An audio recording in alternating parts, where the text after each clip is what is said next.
Hi guys, welcome back to my channel. This is Sachin and I am a Salesforce developer. और आज के इस video में हम डिस्कस करेंगे कि कैसे हम वेरिएबल्स को डिफाइन करते हैं इन LWC कंपोनेंट। ठीक है, तो बेसिकली हम कैसे जो हमारी ये .gs फाइल होती है, ठीक है, इसके अंदर अभी तक हमने कुछ भी कोड नहीं किया है। ठीक है, तो आज के इस वीडियो में हम देखेंगे कि कैसे हम जावास्क्रिप्ट में वेरिएबल्स को डिफाइन करते हैं। ठीक है, तो बेसिकली हमारे पास थ्री टाइप्स होते हैं, थ्री टाइप्स के वेरिएबल्स, या फिर तीन तरीके से हम अपने वेरिएबल्स को डिफाइन कर सकते हैं। ठीक है, जो फर्स्ट हमारा वे होता है वो होता है बाय यूजिंग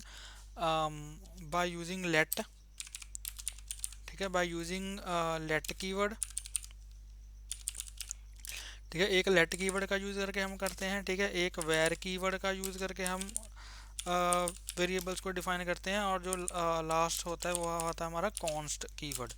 ठीक है, तो इन तीन कीवर्ड्स को यूज करके बेसिकली हम जो हमारे वेरिएबल्स होते हैं उनको डिफाइन करते हैं इन आर LWC कंपोनेंट। ठीक है, तो बेसिकली जो जो वेर कीवर्ड होता है, जो वेर कीवर्ड होता है, इसका यूज़ हम काफ़ी कम करते हैं। मोस्टली हम लेट और कॉन्स्ट कीवर्ड्स का ही यूज़ करते हैं। ठीक है, इसका रीज़न क्या है वो मैं आपको बताता हूँ। सबसे पहले मैं आपको वेर कीवर्ड के थ्रू कैसे हम वेरिएबल्स को डिफाइन करते हैं वो मैं आपको बताता हूँ। ठीक है, तो लेट से मैं क्या करता हूँ, लेट से मैंने कोई फंक्शन क्रिएट किया। ठीक है, अब फंक्शन बेसिकली आपको पता ही होगा कि फंक्शन बेसिकली क्या होता है, एक ब्लॉक ऑफ कोड होता है जो एक स्पेसिफिक ऑपरेशन को परफॉर्म करता है। ठीक है, तो फंक्शन क्रिएट करने के लिए सिंपल एल डब्ल्यू सी में हम क्या करते हैं, डायरेक्ट फंक्शन का नेम लिखते हैं। लेट से मैं यहाँ पे लिख देता हूँ, लेट से मेथड 1। ठीक है, ये एक मेरा मेथड हो गया, और इसके अंदर यहाँ पे मैं कुछ भी कोड लिख सकता हूँ। ठीक है, अब इस मेथड के अंदर लेट से मैंने यहाँ पे एक वेरिएबल डिफाइन किया, लेट से वेर मैसेज, और इसके अंदर लेट से मैंने साइन कर दिया हेलो। ठीक है, तो यहाँ पे वेयर लिखेंगे, उसके बाद अपने वेरिएबल का नेम लिखेंगे, और जो भी आपको डेटा टाइप यहाँ पे असाइन करने हैं वो आप कर दोगे। ठीक है, अब इसमें आपको स्पेसिफिकली डेटा टाइप असाइन करने की ज़रूरत नहीं होती। ठीक है, ऐसे जैसे हम नॉर्मली दूसरी लैंग्वेजेस में जैसे हम करते हैं, लेट से अगर जैसे हम एपेक्स में करते हैं, एपेक्स में क्या करते हैं, हम लेट से लिखते हैं इंट। ठीक है, इंट लेट से नंबर। ठीक है, फिर हम कुछ और वैल्यू असाइन करते हैं, लेट से मैंने 50 असाइन कर दी। ठीक है, अगर अगर हमारी कोई स्ट्रिंग वैल्यू है, जैसे मैं लिखता हूँ string name is equal to, ठीक है, जो भी हम आगे लिखते हैं, तो यहाँ पे जावास्क्रिप्ट में हमें ऐसे डेटा टाइप जो है वो मेंशन करने की ज़रूरत नहीं पड़ती। ठीक है, जो भी हम यहाँ पे वैल्यू असाइन करते हैं उसके बेसिस पे ही जो LWC है या जावास्क्रिप्ट है वो इसकी जो डेटा टाइप है उसको ऑटोमेटिकली ही वो समझ लेती है कि अच्छा, इसमें जिस टाइप का डेटा असाइंड है उस टाइप की ही इसकी डेटा टाइप है। ठीक है, तो यहाँ पे मैं क्या करूँगा, अब लेट से यहाँ पे मैंने एक मेथड क्रिएट किया वेर। ठीक है, और मेथड 1, और इसके अंदर मैंने एक वेरिएबल डिफाइन किया जो कि वेर कीवर्ड के साथ मैंने किया है, उसकी इसमें मैंने वैल्यू साइन करवा दी हेलो। ठीक है, अब यहाँ पे मैं क्या करूँगा, यहाँ पे मैं लिखूँगा अब इसकी मैं वैल्यू चेक करूँगा, तो यहाँ पे लिखूँगा console.log। ठीक है, और यहाँ पे मैं लिखूँगा वैल्यू ऑफ मैसेज इज। ठीक है, वैल्यू ऑफ, या फिर एक काम करता हूँ मैं, आ, एक काम करता हूँ, इसके अंदर लेट से मैं एक इफ़ ब्लॉक क्रिएट करता हूँ। ठीक है, इसके अंदर मैंने एक इफ़ ब्लॉक क्रिएट किया, और यहाँ पे मैंने इसको कट किया, और यहाँ पे इसके अंदर यहाँ पे मैंने इसको असाइन कर दिया। ठीक है, तो यहाँ पे आप देख सकते हो इफ़, और यहाँ पे मैं कुछ वैल्यू दे देता हूँ, लेट्स से ट्रू, कि हर केस में जो मेरी जो इफ़ कंडीशन है वो ट्रू हो। ठीक है, तो यहाँ पे जब मेरी इफ़ कंडीशन ट्रू होगी, मैंने एक वेरिएबल डिफाइन किया मैसेज नेम से, और इसमें वैल्यू साइन कर दी हेलो, और यहाँ पे मैं लिख दूंगा वैल्यू ऑफ मैसेज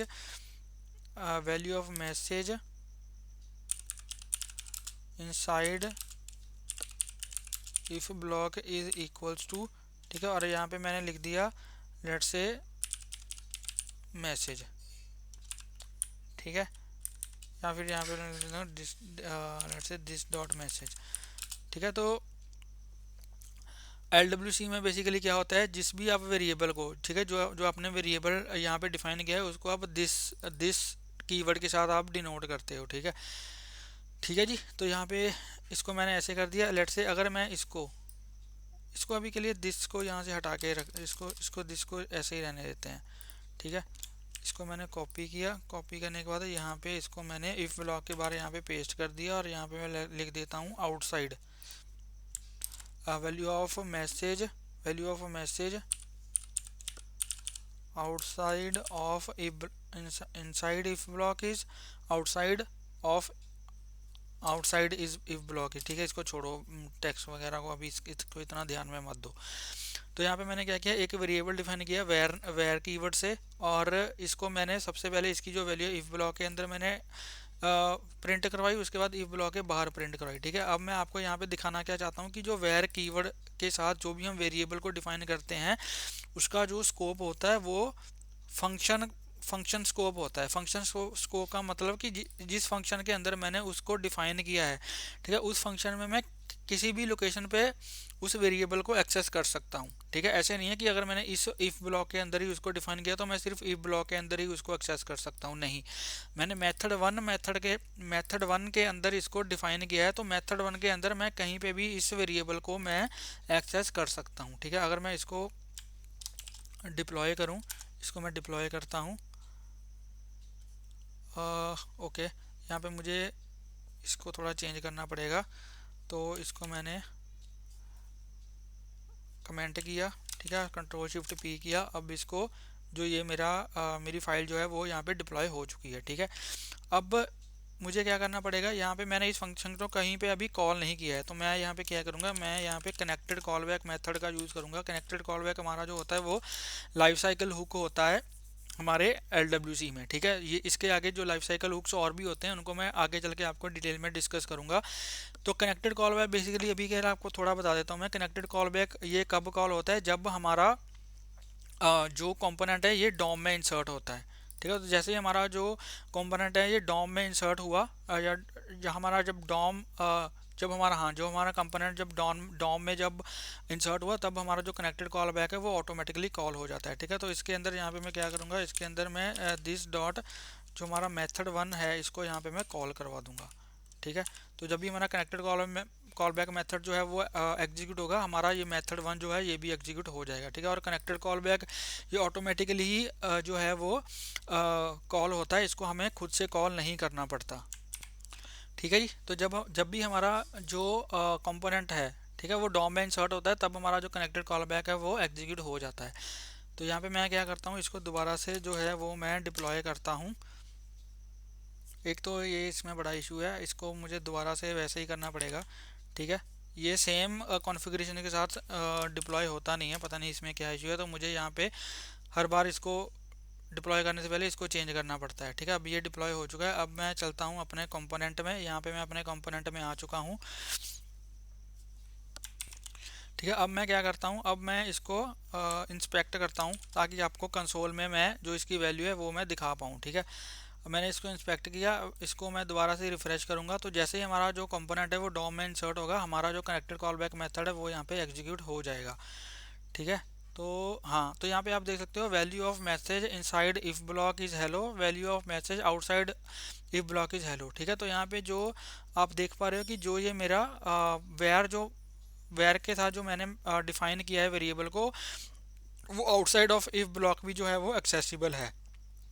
ठीक है, इसलिए हम जो है वो वेयर कीवर्ड को कम यूज़ करते हैं फॉर डिक्लेयरिंग वेरिएबल्स, क्योंकि ये पूरे फंक्शन में हम इसको कहीं पे भी डिफाइन करें ये हर जगह पे ही एक्सेसिबल हो जाता है। ठीक है, इसलिए ये मतलब अनएक्सपेक्टेड एरर्स को एरर्स का रीज़न बन सकता है, इसलिए हम इस वेयर कीवर्ड का यूज़ कम करते हैं। ठीक है, वेयर की बजाय हम लेट और कॉन्स्ट का यूज़ करते हैं, क्योंकि इनका जो स्कोप होता है वो ब्लॉक स्कोप होता है, मतलब जिस ब्लॉक में ये हमने डिफाइन किए हैं सिर्फ उसी ब्लॉक के अंदर ये एक्सेसिबल होंगे, ब्लॉक के बाहर एक्सेसिबल नहीं होंगे। ठीक है, फॉर एग्जांपल यहाँ पे मैं एक काम करता हूँ, यहाँ पे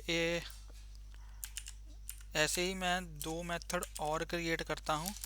ठीक है, ऐसे ही दो मेथड और क्रिएट करता हूँ, एक का नेम मैंने मेथड 2 दे दिया, एक का नेम मैंने यहाँ पे मेथड 3 दे दिया। ठीक है, और यहाँ पे मैंने इफ़ के अंदर यहाँ पे मैं क्या करूँगा, इसको मैं लेट कर देता हूँ। ठीक है, लेट से मैसेज 1, और यहाँ पे इसकी बजाय मैं कंट्रोल वी कर देता हूँ, इसको भी कंट्रोल वी कर देता हूँ। ठीक है, और यहाँ पे मैं कर देता हूँ कॉन्स्ट। ठीक है, यहाँ पे इसका जो नेम है वो मैं मैसेज 3 कर देता हूँ। ठीक है, और यहाँ पे भी मैसेज 3 कर देता हूँ, और यहाँ पे लेट से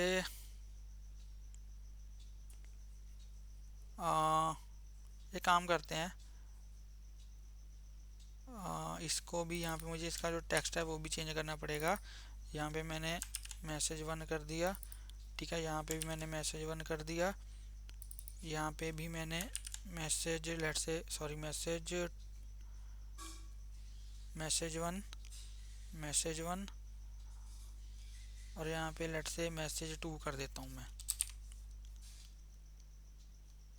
यहाँ यार message 3 message 1 message message message ठीक है, मैसेज 1 मैसेज 1 मैसेज 1 मैसेज 3, यहाँ पे मैसेज 2 कर देता हूँ मैं। ठीक है, मैसेज 2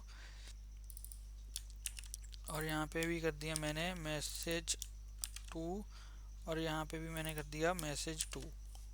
ठीक है, अब एक चीज़ आपने नोटिस करी होगी, जो वेर कीवर्ड है वो उसके लिए हमें यहाँ पे दिस की ज़रूरत नहीं पड़ती। ठीक है, लेकिन जो जो भी वेरिएबल है जो हम लेट के साथ जिसको हम डिफाइन करते हैं उसको यहाँ पे हमें यहाँ पे दिस डॉट ऐसे लिखना पड़ता है। एक्सेस करने के लिए यहाँ पे मुझे लिखना पड़ेगा दिस डॉट।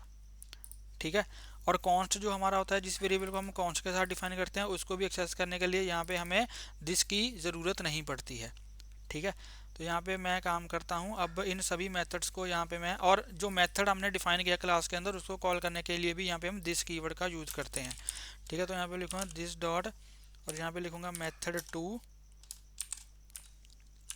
ठीक है, और यहाँ पे लिखूँगा दिस डॉट मेथड 3।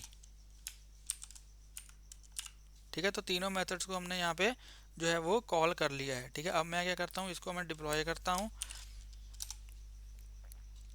अब ये फिर से वही दिक्कत आ गई। ठीक है, इसको मुझे फिर से कमेंट करना पड़ेगा। अब मैं इसको डिप्लॉय करूँगा तो अब ये डिप्लॉय हो जाएगा। ठीक है, अब ये डिप्लॉय हो चुका है। मैं अपने इस पे जाऊँगा और यहाँ पे इसको जो है वो हार्ड रिफ्रेश करूँगा। ठीक है, अब आप देखोगे कि अब ये हमें कोई एरर वगैरह थ्रो करना चाहिए इसको। ठीक है, ये देखिए इसने एरर थ्रो कर दिया, ये बोल रहा है message 2 is not defined, message 2 is not defined. ठीक है, क्योंकि इसका रीज़न क्या है, मैसेज 2, अब ये इसको जो मैसेज 2 है वो यहाँ पे नहीं मिला।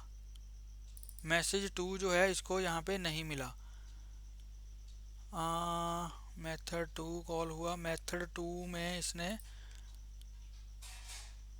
ठीक है, इसको ये नहीं मिला। इसको अगर मैं इसका जो स्टैक ट्रेस है वो जो इसका स्टैक ट्रेस है, अगर इसको मैं थोड़ा एक्सपेंड करूं तो ये हमें बोल रहा है message 2 is not defined at C dot method 3। तो ये बोल रहा है देखो मेथड 3 में जो मैसेज 2 है वो नॉट डिफाइंड है। ठीक है, इसका मतलब कि अगर मैं जो ये वाला है, ठीक है, ये वाला है स्कोप से ब्लॉक से बाहर है, अगर मैं इसको कमेंट करूं, ठीक है, अगर मैं इसको कमेंट करके अब अगर इसको मैं डिप्लॉय करूं, फिर से वही दिक्कत आ गई। ठीक है, यहाँ से इसको कंट्रोल Z करना पड़ेगा, इसको फिर से डिप्लॉय करना पड़ेगा। इसको मैंने डिप्लॉय कर दिया। अब दोबारा से हम जाएंगे अपने यहाँ पे, ठीक है, और इसको दोबारा से मैं रिफ्रेश करूँगा।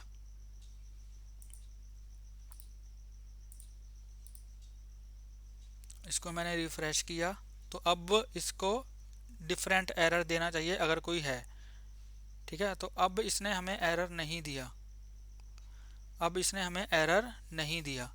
अब यहाँ पे देखो वैल्यू ऑफ मैसेज, ये तो फर्स्ट वाली है। एक काम करते हैं, यहाँ पे ना कुछ और भी कंसोल में डाल देते हैं ताकि हमें अच्छे से पता चल जाए कि ये कौन सी वैल्यू दिखा रहा है। ठीक है, value of message inside if block is, value of, यहाँ पे लिख देता हूँ वेयर मैसेज। ठीक है, ताकि हमें ये पता चले कि ये कौन से वेरिएबल की वैल्यू दिखा रहा है। ठीक है, और यहाँ पे मैं ले देता हूँ लेट मैसेज 1।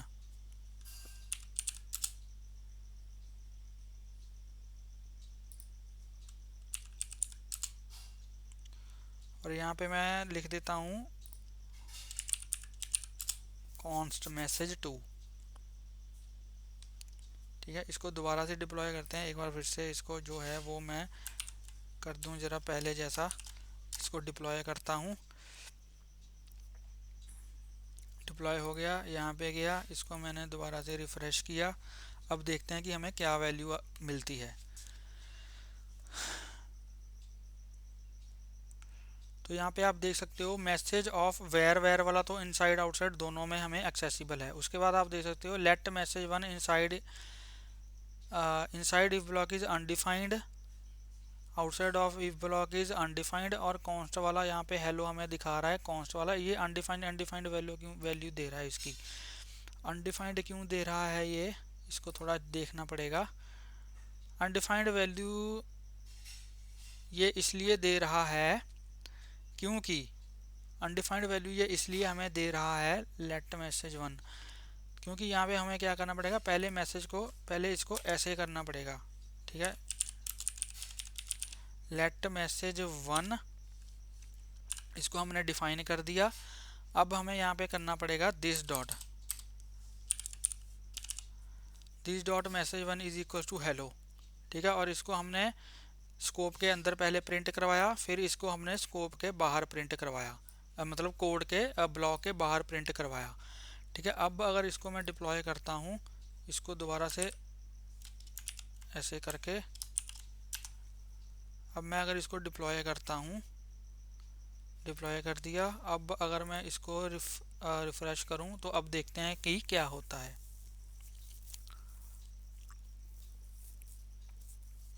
ठीक है, अब देखो, अब इसकी जो वैल्यू है वो अनडिफाइंड नहीं आई।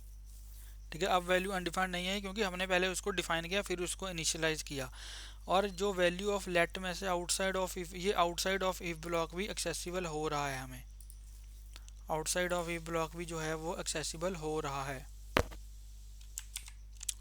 ओके गाइस, तो ये इसलिए हमारा जो मेथड जो मैसेज वन है ये इसलिए हमारा इसके बाहर एक्सेस हो रहा है क्योंकि यहाँ पे हमने दिस का कीवर्ड दिस का यूज़ किया है। तो दिस जो है ये रेफर करता है क्लास प्रॉपर्टीज़ को। क्लास प्रॉपर्टीज़ का मतलब कि अगर मैंने इसके आगे दिस लगा दिया तो इस पूरी क्लास में, ठीक है, इस पूरी क्लास में मैं इस वेरिएबल को कहीं पे भी एक्सेस कर सकता हूँ क्योंकि मैं यहाँ पे दिस का यूज़ कर रहा हूँ और दिस डिनोट करता है क्लास की प्रॉपर्टी को। अगर मैंने यहाँ पे दिस लगा दिया दैट मीन्स कि ये एक क्लास प्रॉपर्टी अब बन चुकी है और इस प्रॉपर्टी का पूरी क्लास में मैं कहीं पे भी यूज़ कर सकता हूँ। ठीक है, अगर मैं यहाँ से दिस हटा देता हूँ, अगर मैं यहाँ पे दिस हटा देता हूँ तो आप देखोगे, अगर यहाँ से दिस हटा देता हूँ तो आप देखोगे कि ये अब एक्सेस नहीं होगा, ये हमें एरर थ्रो करेगा। जबकि यहाँ पे आप देख सकते हो कि कॉन्स्ट को यहाँ पे कॉन्स्ट भी हमें एरर दे रहा था। ठीक है, लेकिन लेट और कॉन्स्ट में क्या दिक्कत क्या डिफरेंस है कि कॉन्स्ट में हमने जो एक बार वैल्यू इनिशियलाइज कर दी वो उसमें वो वही वैल्यू रहेगी जब तक जो क्लास का जो ऑब्जेक्ट है वो एग्जिस्ट करता है। ठीक है, इसमें हम वैल्यू को री इनिशियलाइज नहीं कर सकते, लेकिन जो लेट हमारा वेरिएबल होता है इसमें वैल्यू को हम री इनिशियलाइज कर सकते हैं, वो मैं आपको दिखाता हूँ। ठीक है, अब अगर मैं इसको डिप्लॉय करूँ, ठीक है, अब अगर इसको मैं डिप्लॉय करूँ तो अब ये हमें एरर देगा। सबसे पहले तो मुझे इसको यहाँ से हटाना पड़ेगा। ठीक है, अब अगर मैं इसको मैंने डिप्लॉय कर दिया, अब मैं यहाँ पे जाऊँगा और यहाँ पे अब अगर मैं इसको रिफ्रेश करूँगा तो अब ये मुझे एरर देगा।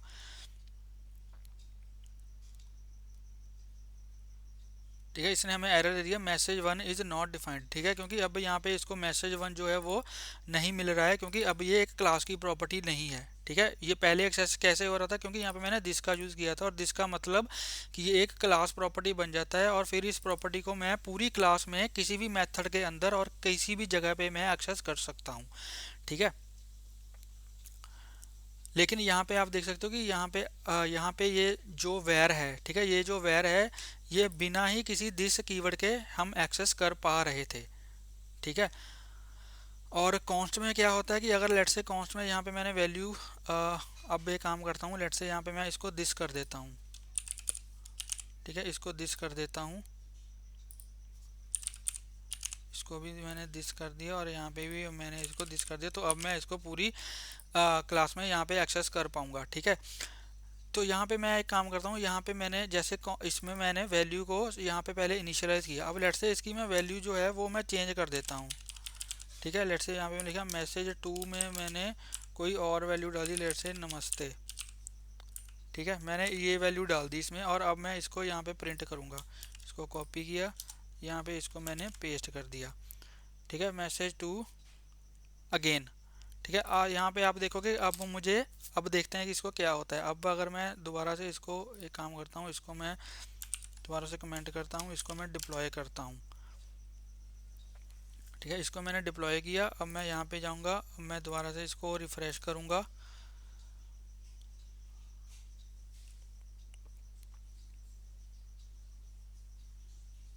अब यहाँ पे इसने मुझे देखो एरर दिया, असाइनमेंट टू कांस्टेंट वेरिएबल। ठीक है, ये क्या कह रहा है कि आप एक कांस्टेंट वेरिएबल में दोबारा असाइनमेंट कर रहे हो, जो कि यहाँ पे जो है वो मतलब जो है वो ये हमें अलाउ नहीं कर रहा। मतलब कि हम यहाँ पे किसी भी कांस्टेंट वेरिएबल में जो है वो दोबारा से वैल्यू को चेंज नहीं कर सकते। ठीक है, तो कांस्ट में क्या होता है कि हम वैल्यू को चेंज नहीं कर सकते, लेकिन अगर कोई नॉर्मल वेरिएबल है उसमें मैं वैल्यू को चेंज कर सकता हूँ। ठीक है, अब लेट्स से यहाँ पे मैंने दोबारा से मैं कोई और वैल्यू यहाँ पे डाल देता हूँ। ठीक है, अब यहाँ पे मैं कोई और वैल्यू डाल देता हूँ, डिस डॉट मैसेज, यहाँ पे लेट्स से मैंने नमस्ते डाल दिया।